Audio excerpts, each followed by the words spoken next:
Hello दोस्तों, स्वागत है आपके अपने YouTube चैनल पे। मैं इस वीडियो में आप सब लोगों को बताने वाला हूं कि लाभ हानि के इस तरीके के सवालों को किस तरीके से हल करते हैं। यही चीज मैं इस वीडियो में सिखाने वाला हूं। जैसे कि अगर लाभ हानि वाला ऐसा सवाल आपको दे दिया तो इस तरीके सवालों को आप सही तरीके से और अच्छे से कैसे हल करके आंसर ला सकते हैं सही, यही चीज मैं इस वीडियो में सिखाने वाला हूं। वीडियो को पूरा एंड तक वॉच कर लीजिएगा। इसी वीडियो को देखने के बाद आप इस तरीके के सवालों को बहुत ही अच्छे तरीके से हल करना सीख जाएंगे और आपका आंसर हमेशा 100% सही आएगा। अब देखिए तरीका कि मैं किस तरीके से हल करा रहा हूं। सही तरीके से हल कराऊंगा, आंसर भी सही आएगा। आप ध्यान से देखिए, सवाल सबसे पहले पढ़ते हैं। सवाल दिया क्या है? सवाल दिया है एक वस्तु को 10% हानि तथा 15% लाभ पर बेचा जाता है। दोनों विक्रय मूल्यों का अंतर 250 रुपए है। तो वस्तु का क्रय मूल्य बताइए। जब भी किसी भी वस्तु का क्रय मूल्य पूछेगा, ठीक है, और सवाल में आपको हानि और लाभ दे देगा, ठीक है, और उसका अंतर भी दे देगा, तो बस जिस तरीके से मैं बताने जा रहा हूं इसी तरीके से हल करिएगा। सबसे पहले आपको क्या करना है? सबसे पहले सवाल में जो दे दिया उसको आपको देखना है, ठीक है। सवाल में क्या दे दिया है? एक वस्तु को बेचने पे 10% की हानि हुआ है और उसी को बेचने पे 15% का लाभ हुआ है। तो हानि कितने प्रतिशत का हुआ है ये देखना आपको। तो हानि जो हुआ है, जो हमारा नुकसान हुआ, हानि जो हुआ है वो कितना हुआ है?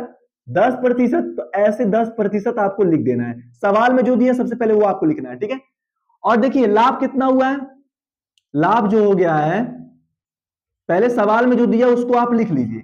कितना हुआ? 15%, ठीक है, लिख लिए।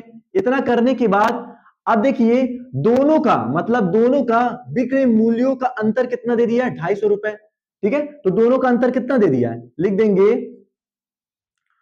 दोनों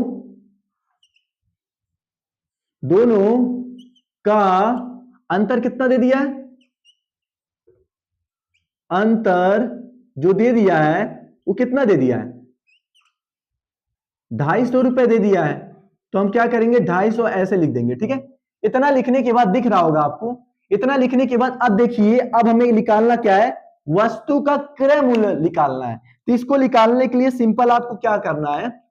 ध्यान से देखिए, हमें एक चीज पता है कि वस्तु को अगर 100% में हम बेच रहे हैं तो एक भी रुपए का हानि नहीं होता है। अगर नहीं पता तो आप जान लीजिए, किसी भी वस्तु को अगर आप 100% में बेचेंगे तो एक रुपए का हानि नहीं होगा।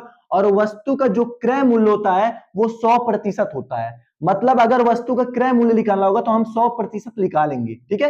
तो एक चीज याद रखिएगा कि किसी भी वस्तु को अगर आप 100% में बेच रहे हैं तो एक रुपए का हानि नहीं होगा। तो हम क्या करेंगे? सबसे पहले 100% में हम हानि कितना हुआ? 10%, इसको माइनस करेंगे। सबसे पहले जो हानि हुआ उसको आपको माइनस करना है। कितना आ जाएगा? 100 में से 10 घटाएंगे, कितना आ जाएगा? 90%। लिख देंगे ऐसे, ठीक है। ये आ गया, समझ में आया ना। अब देखिए लाभ कितना दे दिया? 15%। तो आपको 100% में जो लाभ दिया उसको आपको जोड़ देना है। तो 15% इसमें अगर हम जोड़ेंगे तो हमारा कितना आ जाएगा? 100 में 15 जोड़ेंगे तो कितना आ जाएगा? 115% आ जाएगा। मतलब अगर हानि दिया रहेगा तो आपको 100 में घटाना है और अगर लाभ दिया रहेगा तो 100 में जोड़ देना है, ठीक है। मतलब इतना हानि हुआ, इतना हमारा लाभ हुआ था, तब इसको घटाएं तो इतना हुआ, इसको जोड़े तो इतना हुआ, ठीक है। तो याद रखिएगा, हानि रहेगा तो आपको 100 में घटाना है, लाभ रहेगा तो 100 में जोड़ देना है। अब इतना करने के बाद अब देखिए सीधा हम पहले लिखेंगे ये बड़ा वाला नंबर। पहले 115% लिख करके इसके साथ बस आप x अटैच कर दीजिएगा। बस जो बोल रहा हूं वो ध्यान से आप सुनिए और देखिए। इसको करने के बाद माइनस का साइन लगा देना है, क्योंकि अंतर दिया है। अंतर दिया तो हम माइनस करेंगे, ठीक है। अब हमारा 90% आ गया तो 90% में x अटैच कर देना है। मतलब दोनों में आपको x अटैच करके माइनस कर देना है और बड़े वाले नंबर को पहले लिखिएगा, छोटे वाले नंबर को बाद में लिखिएगा, ठीक है। अंतर कितना दे दिया है? अंतर हमारा दे दिया 250 रुपए।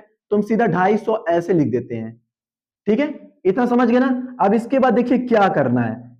अब देखिए 115% x दिया है, तो अगर किसी भी नंबर के साथ प्रतिशत हो तो हम इसको किस तरीके से हल करते हैं? सीधा 115 लिख देते हैं और प्रतिशत के लिए बटे 100 कर देते हैं, ठीक है। और x दिया तो इसके साथ हम x अटैच कर देंगे, माइनस साइन दे देंगे। 90 लिख देंगे। प्रतिशत दिया तो क्या करेंगे? सीधा बटे 100 कर देंगे और इसके साथ x अटैच कर देंगे और हम क्या लिख देंगे 250 ऐसे लिख देंगे। समझ में आया ना? अब आप ध्यान से देखिए, नीचे देखिए दोनों 100 दिया तो इसका एलसीएम कितना आ जाएगा? 100 आ जाएगा, क्योंकि नीचे अगर सारा हमारा सेम नंबर दिया रहता तो एलसीएम उसी में से कोई एक ले ली तो वही मेरा एलसीएम है। अब जब नीचे सेम नंबर हो तो ऊपर को आप सीधा वही लिख देना आपको। तो 115x माइनस 90 x कर देंगे, ठीक है, इज इक्वल टू कितना कर देंगे? 250। ठीक है, इतना करने के बाद अब आप ध्यान से देखिए, 115 में अगर 90 घटाएंगे कितना आएगा? 115 में और अगर आप 90 घटाएंगे तो सीधा आपका आ जाएगा कितना? 25 आ जाएगा। कितना आ जाएगा? 25 यक्स आ जाएगा बटे 100 आ जाएगा, इज इक्वल टू 250 आ जाएगा। क्या आ जाएगा? 250 आ जाएगा ना। अब देखिए 25 चौके कितना होता है? 100 होता है, लिख दिए, ठीक है। इतना करने के बाद अब देखिए यक्स बटे 4 इज इक्वल टू 250 लिख दिए, ठीक है। इतना करने के बाद अब आप ध्यान से देखिए कि मैं किस तरीके से कर रहा हूं। अब आपका आंसर तुरंत आ गया, बस आप 2 सेकंड में आपका आंसर आ जाएगा। सिंपल क्या करेंगे, यक्स को हम लिख देंगे, ठीक है, और इस नंबर को इसमें गुणा कर देंगे। तो 250 में अगर 4 से गुणा करेंगे कितना आ जाएगा? टोटल 1000 आ जाएगा। मतलब 1000 रुपए जो आ गया, यही आपका क्या आ गया? आंसर आ गया, ठीक है। तो 1000 रुपए जो आ गया आपका आंसर आ गया। मतलब वस्तु का जो वस्तु का जो क्रय मूल्य है वो कितना है? 1000। तो इस ऑप्शन में कौन सा ऑप्शन 1000 है? ये है। तो ये आपका सही आंसर है। समझ में आया ना?